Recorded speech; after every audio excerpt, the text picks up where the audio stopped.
اوه پتر شش هیوا سر ورگرنا جمادوی در باز بون و دیسان برنو کجی هر مدگوتی چند تکریت خلکی پتر لی بهن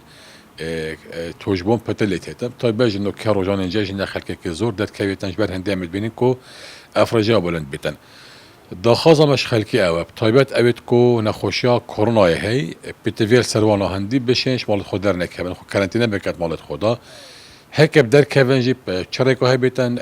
او ماسک گریدن چون که براستی در کتنا وانات ناف خلکی که در روزان جنیو جید گشی دی بیتای گری هندی کو خلق پتر توج بیته هر واسا داخازا ما دیتاش خلکی اوه کو دست بکن جماسی ور بگرن چون که وکی مدیار کری کو شش هفته در باز بونی و پیتوی جماسی بیته و گرتن دا کو بیته درگه به هندی کو خلق توش نبیته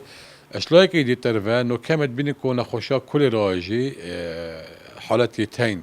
الهرما کردستانش بر هنده پیتوی چافدری که باش سرخارنو و خارنه بیتم تایبت روزان جشنه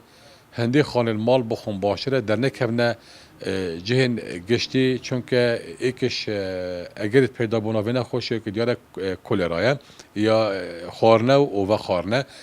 دیسان نخوشه خیم بربونی جهتانو که شوه که باش نهایت کنترل کردن و اف نخوشه پیونده که راسته خو هی بازی و اجبر هندی جمعید بین کدوی جنجا دگل قربانی هنه دان پیتویه هر قربانی که بهت دان الجهه که یه دستیر دای کل جیر چافدریا ویترنری و ساخنمی بیتن بهت سرجی کرن دا کنه بیت اگر هندی کنه خوشی بالا ببید